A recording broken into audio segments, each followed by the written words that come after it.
Well, Mr. Lavrov, I just want to say first, thank you very much for taking time out of your busy schedule to discuss what's going on in the world right now, these events that you yourself are an actor of. So let's go right down to business. The first thing I want to ask is sanctions. These sanctions that are currently imposed on Russia, they're of course unprecedented.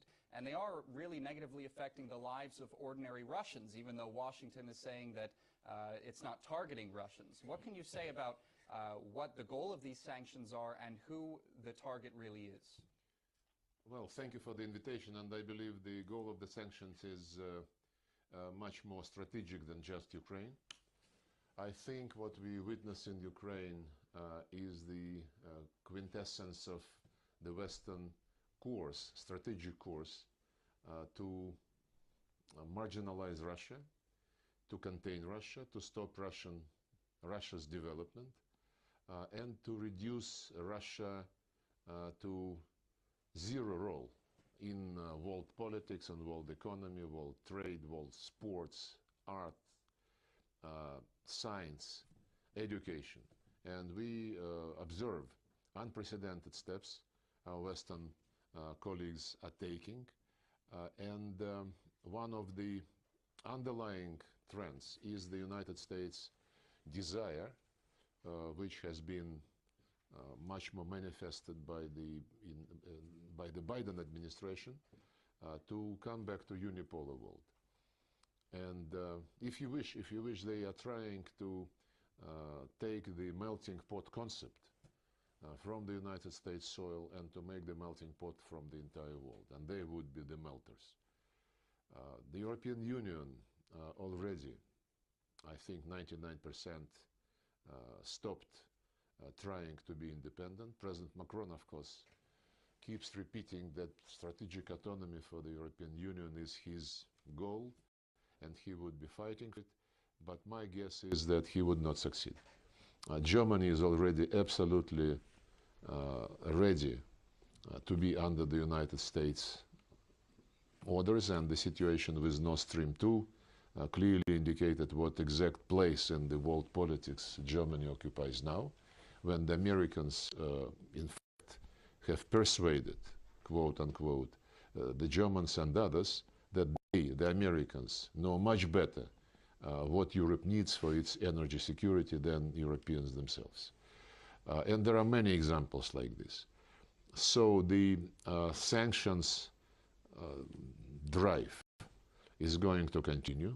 They are threatening the fifth wave.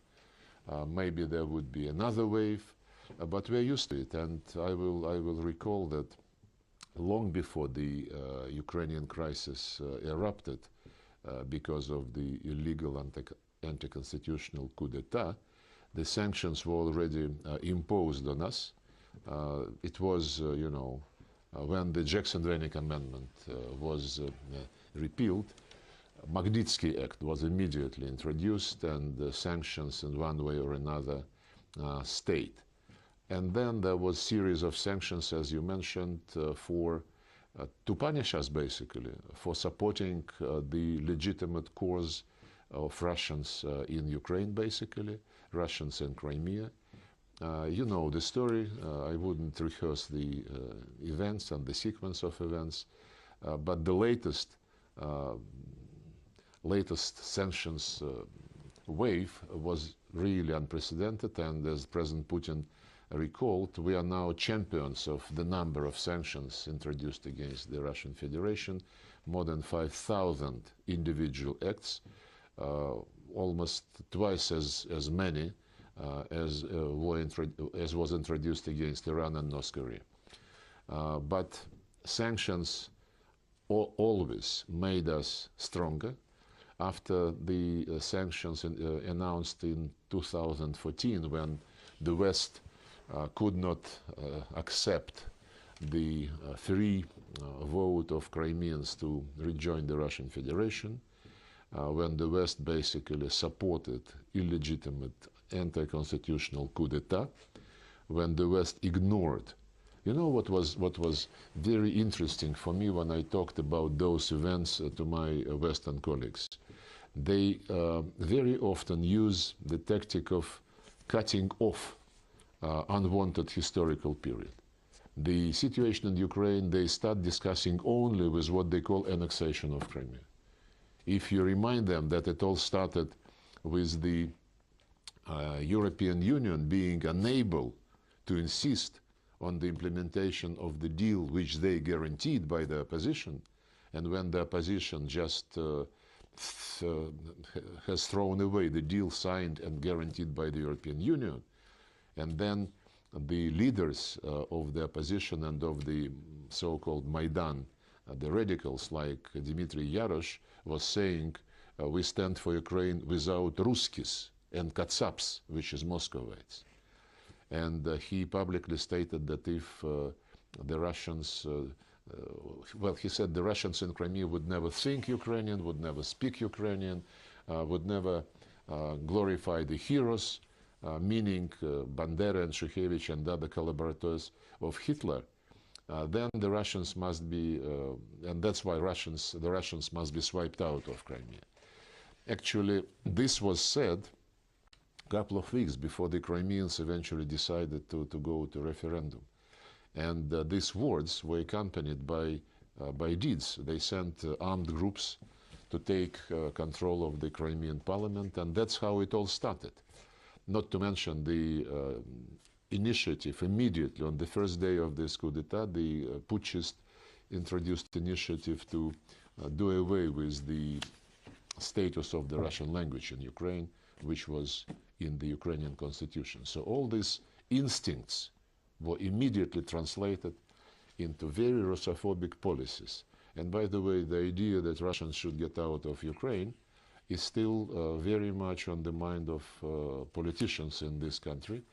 Oleg Tyagnybok, the leader of the ultra-radical party Svoboda, Freedom, repeatedly says that we must have derussification, as he says, as he calls it, and derussification means that ethnic Russians must not have their own language, history, and identity in Ukraine, and so many similar things. But what is more important for us to understand the current state of play is statements by Zelensky himself. So I said that the ultra-radical called for Russians to be wiped out of Crimea, and President Zelensky in September last year said, if you believe you're a Russian, if you believe you want to be a Russian, and if you want to be friendly with Russia, go to Russia.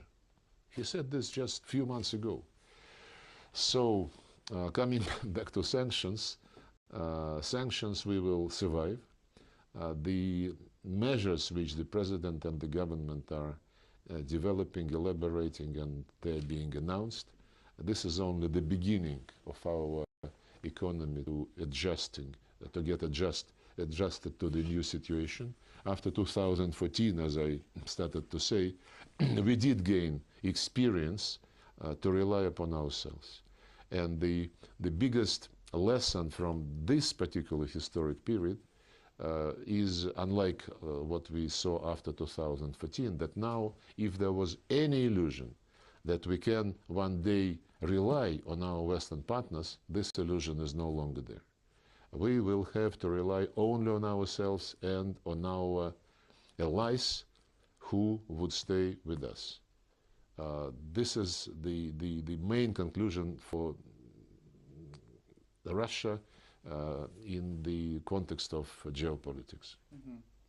I think it's safe to say that Russian culture specifically has become accustomed to being part of, you might say, a global village of countries that share deep economic ties and enjoy traveling between each other.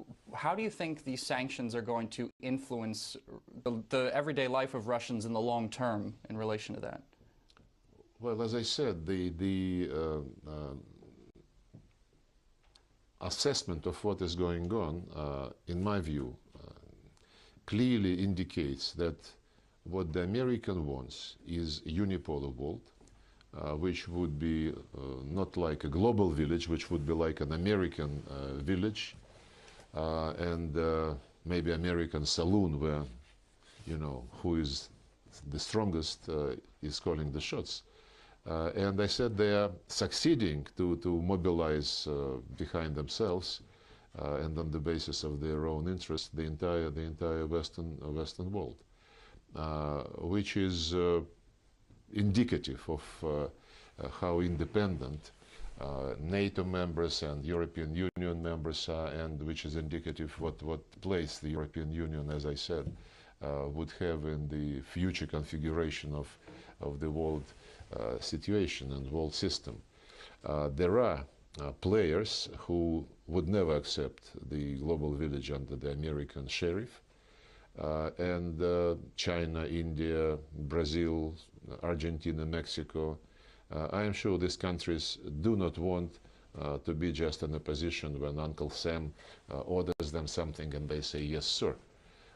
And of course, Russia is not in the category of countries who would be ready to do so.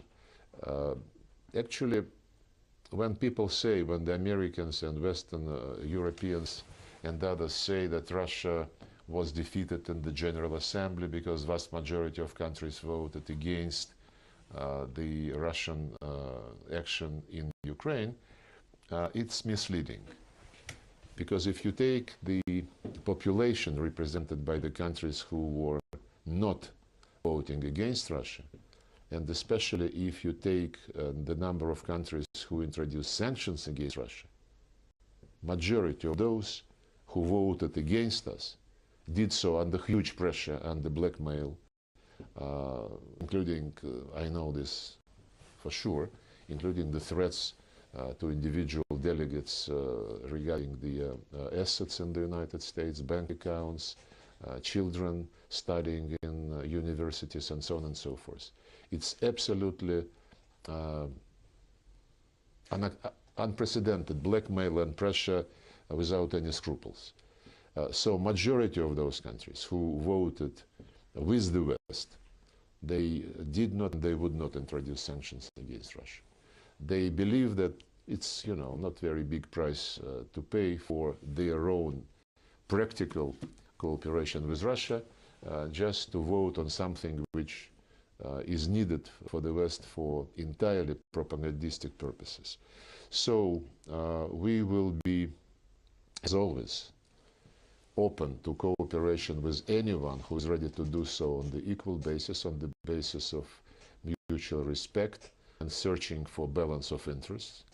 And the countries in the east of Russia are much more disposed to act on this basis, and we will certainly reciprocate for the benefit of both us and our partners. We are not closing the door on the West. They are doing so. But when they come back to their senses and when this door is reopened, we will be looking at proposed projects of cooperation with very important thing in mind, to which I alluded already, that we will be going into cooperation with them, knowing very well that we cannot be sure that they are reliable and that they are credible as long-term partners. Mm-hmm. Well, I'd like to take the discussion now to a sort of different topic, these US-sponsored biolabs in Ukraine. I mean, for years already, Russia has been trying to bring the world's attention to them, and the latest piece of evidence connected to them, the Russian military just put forward not too long ago with documents signed by US officials in connection to them. Why do you think the world is not paying so much attention to these biolabs, and will Washington and its allies be held accountable for what they're doing there? Actually, it's interesting that the special military operation launched by the President of the Russian Federation helped discover many things which are very important for understanding of what is going on. Recently, the military of Russia, together with Donetsk and Lugansk forces, discovered documents of the Ukrainian general staff indicating clearly that they were preparing a massive attack against Donetsk and Lugansk republics. So the operation which was launched by Russia, in fact, preempted the threat and did not allow them to implement what they wanted to do, and they wanted to do exactly what they failed to do implementing the Minsk agreements. They were trying to use what they call B, and to take these territories by force with bloodshed in unbelievable scale, in addition to what they have been doing to civilians for the last 8 years. But another set of documents which was discovered is, as you said, documents related to military biological activity of the United States in Ukraine, the documents with signatures of Ukrainian officials, US military. Those laboratories are created, have been created by the United States all over the world, more than 300 laboratories, various countries, many of them on the perimeter of the Russian Federation and the former Soviet republics, including Ukraine. Ukraine is probably the biggest project for the Pentagon, who is running this show, the Special Defense Threat Reduction Agency of the Pentagon is in charge of this biological activity, and they're developing very dangerous pathogens, including plague, including brucellosis, anthrax, many others, which are really very dangerous, and we know that they were experimenting on potential infections which could be related to the ethnic groups living in the east of Ukraine and in neighboring regions of Russia. We have been raising this issue in international organizations for, well, I would say almost more than 20 years. In 2001, we suggested that the countries participating in Convention on Prohibition of Biological and Toxin Weapons should develop a verification mechanism which would be transparent, which would be understood by everybody and applied to everybody. Because the convention itself provides for consultations if any participating state has some suspicions or some information which the state would like to clarify, and if these consultations indicate that there is a good reason for some kind of investigation, then investigation is supposed to be launched. But there is no mechanism to investigate, and there is no mechanism which would require each and every country, in response to an address, to provide information and to guarantee transparency of its biological activity anywhere, be it on your own territory or abroad. By the way, the Americans some years ago decided that it is too dangerous to do these things on their own soil. So they moved all these threatening and dangerous activities to other countries, and more they concentrate their research and experiments around the borders of the Russian Federation and China. So we will be insisting on this issue to be picked up by the Biological Weapons Convention, but also by the Security Council, because it's a clear threat to international peace and security. And the meeting of the Security Council initiated by the Russian Federation is taking place on the 18th of March itself. And we will be again emphasizing the importance of negotiating a legally binding protocol to the Convention on Biological Weapons, which would require obligatory transparency measures by any participating state. The Americans, I have no slightest doubt, would be against it, but this position of them is not defendable. I am convinced that more and more countries understand how dangerous these plans are, and we will continue to fight them. Mm-hmm. Well, staying on the topic of Washington's role in all of this, I mean, there's been a lot of talk specifically from Zelensky calling for weapons to come to his country from the West. He's talked about a demand for establishing a no-fly zone over Ukraine, and this is something that Joe Biden just recently again said is not going to happen, because that would lead, no doubt, to outright war between Russia and NATO and the United States. Why do you think Ukraine is so desperately trying to make some sort of scenario like that happen?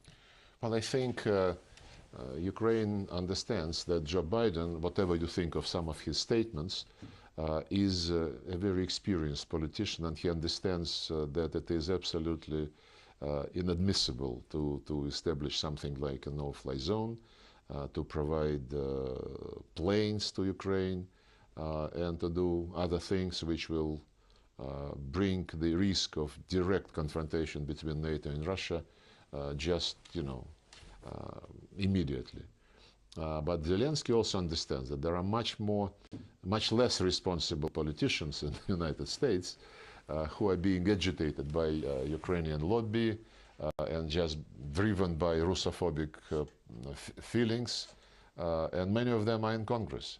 And as you know, they adopt every now and then resolutions condemning Russia, threatening Russia, and I believe he is counting on them pushing the president in the direction of a more confrontational approach. Well, we clearly said that any cargo moving into Ukrainian territory, which we would believe is carrying weapons, would be a fair game.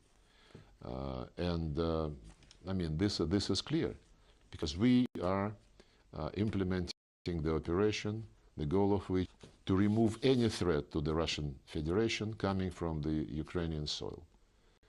And this was part of our proposal in December last year, when we suggested that we negotiate with NATO security guarantees, the way which would be codifying the old agreement reached at the highest level, that no country should increase its security at the expense of the security of others.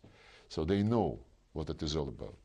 Number two, they also speak about missile defense. And for obvious reasons, for pragmatic reasons, they think of asking NATO members who possess Soviet air defense systems to share this with them. I would like to remind the countries who might be playing with this idea that the Soviet and Russia-made systems of missile defense or of any other purpose are there on the basis of intergovernmental agreements and contracts, which includes end-user certificate.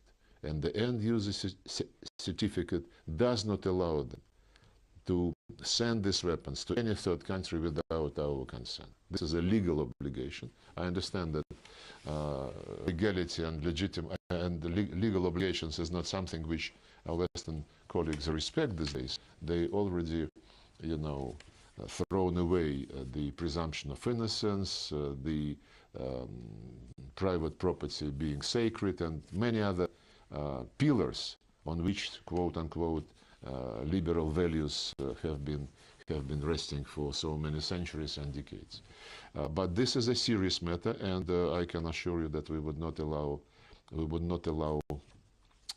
these risks to be materialized. The purpose of operation is to protect the civilians, which have been bombed and shelled and murdered for the 8 years, and demilitarize Ukraine so that, as I said, it does not possess any threat to the Russian territory, and to find security guarantees which would be based on this equal, indivisible security principle for Ukraine, for Russia, for all European countries. We have been proposing this for many years. And of course, denazification is an absolute must, and that includes not only cancelling the laws encouraging Nazist ideology and practices, but it also includes withdrawing any legislation which discriminates Russian language and other national minority languages, and in general national minority rights in Ukraine, which have been hugely discriminated and offended. Well, we've talked a lot about the kinetic war, but I wanted to ask another question about the information war, actually. A few days ago, the White House had a briefing with several popular TikTokers in the United States, and they were basically, briefed on a new anti-Russian narrative that Washington wants to put forward. What do you think about such a sort of underhanded propaganda technique when it's usually Russia that they're accusing of misinformation, underhanded tactics? Well, we are very, very small player in international information war. The information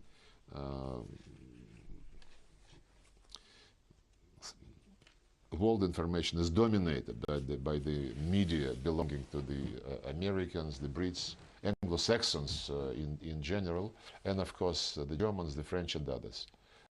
It's another matter what is the quality of those information outlets. They more and more become, if you take CNN, they prefer to avoid analytical materials, and they more and more concentrate on some reports which would be made of slogans. Russia is an aggressor. Russia is murdering civilians. Russia is abusing sports, and on and so forth.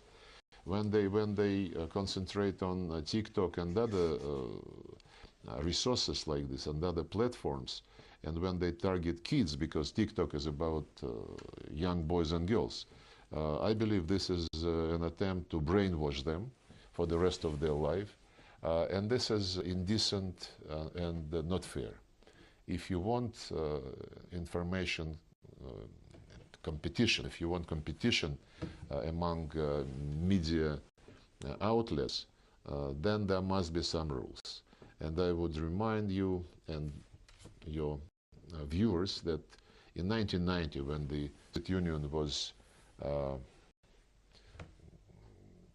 living under this new thinking concept and human values, common values for the mankind, the Western colleagues in Organization of Security and Cooperation in Europe, they were pushing very actively and finding support on the Soviet side, the series of documents in OSCE on freedom of speech, on access to information, and such documents were endorsed by consensus and Organization for Security and Cooperation in Europe. These days, when your channel and Sputnik many years ago were banned from attending, for example, press conferences and briefings in Élysée in Paris, and when we were drawing the attention of the French colleagues that this was against their commitment in OSCE, they were saying, no, no, no, no, no. Access to information is applicable only to mass media. And RT and Sputnik, they're not mass media, they're propaganda tools. Another example of abusing the commitments and obligations, when a couple of years ago in London, there was a conference on freedom of media in the modern world, we were not even invited. And no Russian media was invited. So we know the manners and the tricks which are being used by the Western countries to manipulate media. We understood long ago that there is no such thing as an independent Western media. If you take the United States, only Fox News is trying to present some alternative point of view. But when you watch other channels, and when you read social networks and internet platforms, when acting president was blocked, as you know, and this censorship continues in very big way, and the substitution of notions, whenever something is happening by the way of mass protests, mass demonstrations, which they don't like, they immediately call it domestic terrorism. So It's a war, and it's a war which involves the methods of information terrorism. There is no doubt about this. The very interesting example was yesterday when Bild newspaper in Germany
the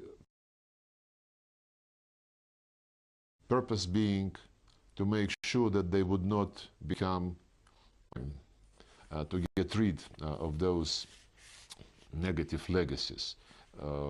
Even now, when the armed forces of Ukraine are fighting, trying to procrastinate the crisis. This is happening because the leaders of Ukraine, with the help of American and other Western advisors, reformed the army the way which put these radicals, Bandera-like trained officers, to lead all more or less meaningful units in the Ukrainian army. And these people radicalize and terrorize others, especially those who don't believe that this should be the fate of their country.